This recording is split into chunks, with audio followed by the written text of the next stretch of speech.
The Washington Post fact-checker gave Democratic presidential candidate Kamala Harris 3 Pinocchios Tuesday for dubiously claiming that her tax proposal would pay for itself.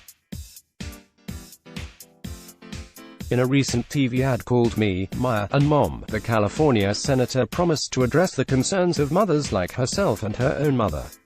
She promised to provide Americans with the biggest middle-class tax cut in a generation.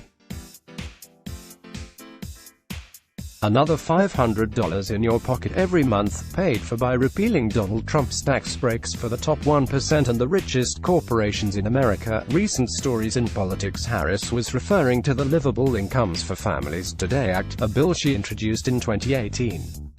The Tax Policy Center noted at the time that her plan would no doubt be expensive, but that Harris suggests paying for it with a fee on some financial institutions and by repealing the parts of the Tax Cuts and Jobs Act. But the Post found that Harris's claim that repealing the Trump tax break for just the top 1% and corporate tax breaks would pay for her plan simply didn't add up.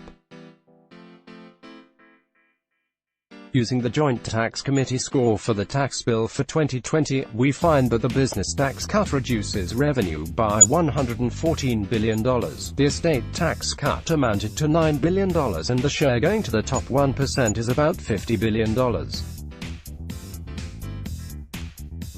That adds up to almost $175 billion, leaving Harris about $100 billion short, it reported.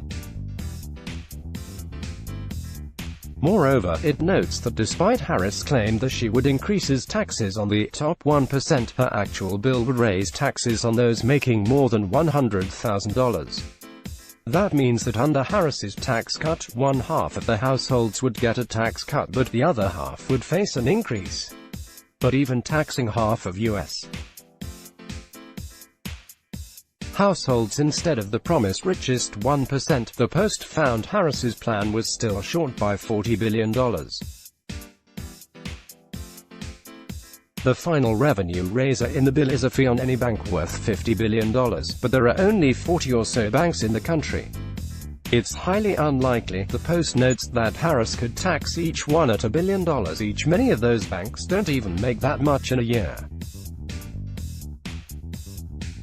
The Post ruled that Harris's ad pitches her plan in a misleading way, by disguising the full extent of who would pay for the bill, and by promising to fill the revenue gaps with a fee that was simply not credible. Harris would have done better not to suggest that she had a way to pay for a generous $500 a month program, the paper ruled.